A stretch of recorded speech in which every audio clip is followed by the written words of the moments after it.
SWC started with 44 players, and now we're down to a mere 8. Lucifer is still looking to defend his title from last year, but the list of challengers is impressive. Grubby, Creo, Lin, and the newcomer from China, LYC. This is the Electronic Sports World Cup Finals on Imbalanced.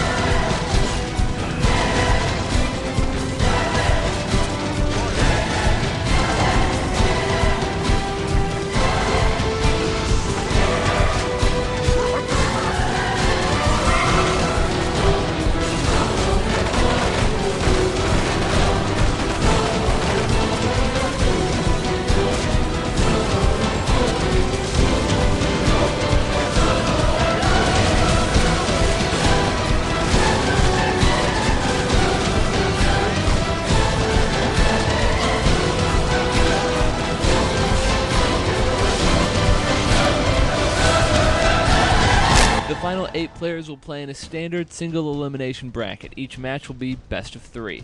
Let's start with the top half of the bracket. All 3 Koreans are on this side. Lucifer first has to beat Soju if he wants to defend his title. Insomnia, the lone European on this side, will have to beat Lin to advance. On the bottom half of the bracket, we have Night Elves. Grubby will play LYC in an Orc Night Elf matchup, which will be very exciting with the newer player LYC against the older player Grubby. And then Pato needs to find a way to upset one of his favorite Warcraft 3 players and training partner, Creo. We're going to start the action off with Grubby against LYC in the quarterfinals. Grubby has had a great tournament so far with 9 wins and 1 loss to Creo.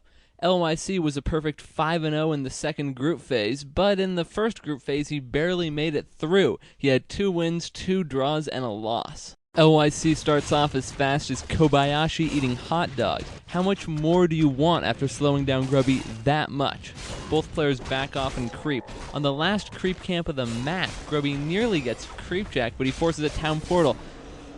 And oh boy, that's a level 5 Tauren Chieftain. You might ask why a level 5 Tauren Chieftain is just so significant. Well, it's because 2 shockwaves kills a Druid of the Talon. LYC has to use 1 healing scroll after every shockwave, or he'll lose half his army. LYC gets a wake-up call from Grubby and he loses Game 1.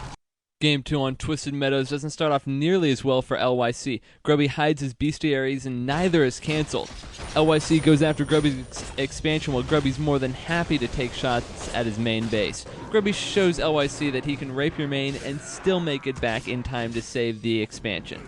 Even with a lead, Grubby still fears LYC and his army. He backs off and waits for the time to strike. He picks his spot to save the expansion, but LYC is not happy with it and it's his turn to run. After 20 minutes, LYC's expansion runs out of gold and he uses his tree to teleport to Grubby's. Grubby uses the same trick to go in and take out LYC's main, which is right next to his expo. Without income for either player, the game devolves to a base race, which Grubby wins easily with his raiders, putting him through to the semifinals. Game 1 of Insomnia vs. Lin is on Twisted Meadows. Lin starts the game by helping Insomnia creep. Insomnia returns the favor a minute later. In the first battle, Insomnia surrounds and focuses the Blade Master. Lin saw this coming, and he uses an invulnerability potion and goes after the Archmage. Insomnia is forced to burn a TP. They clash again, and once again the Blade Master is surrounded, and once again the Blade Master uses an invulnerability potion to stop this round. But this time, the Archmage has no TP. A Sorceress makes him invisible, but the Spirit Walker dispels it. The Archmage dies. Lin's looking good right now, and to maintain his advantage, he runs into Insomnia's base and takes out the altar. Lin is forced to run, but the money and hero advantage allows him to get 10 more food and defeats Insomnia. 2.5 minutes into the second game on Echo Isles, Lin is harassing with his Blade Master. Little does he know that the entrance to Insomnia's base is exactly the width of the farm. Insomnia builds the farm, trapping Lin, but Lin brings it down with his Blade Master and grunts. On such a small map, the Blade Master was able to harass a lot, but besides that, both players chose to creep instead of fight. Lin's hesitance to fight became a problem when he TP'd out and got stuck in the back of his base. In the first real battle, Insomnia has just finished creeping and is now in the corner with no good way to escape Lin's army. Insomnia stays to fight, thinking he could take Lin, but he stayed much longer than he should have and only finally uses his TP. Lin won the match 2-0. Creo up against his fellow Night Elf Pato. Now they train together, so this should be a very interesting match.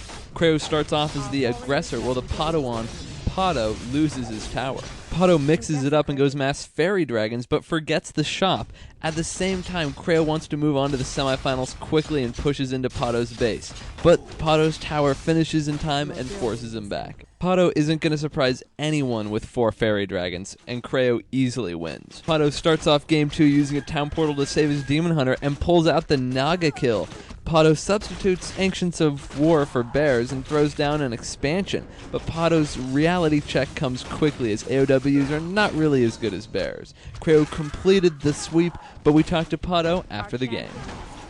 Well, I knew before the game would be really hard to play with him because we know each other very well, and I almost never beat him on practice, so I had to surprise him. That's what I did on game 1. But what did you do exactly?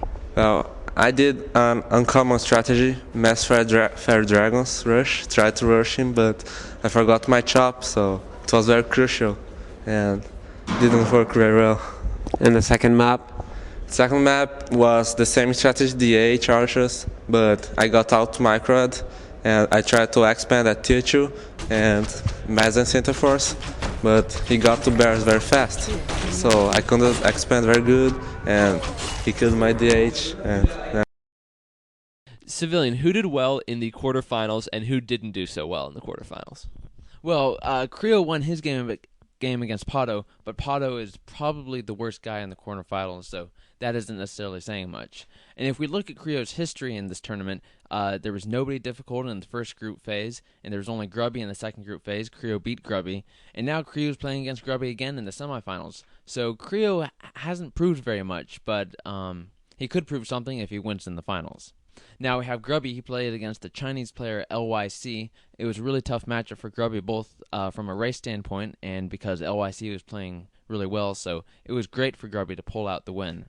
On the other side of the bracket, we have Lin winning against Insom. That's not an upset or anything. And Sohu winning against Lucifer. Again, nothing much.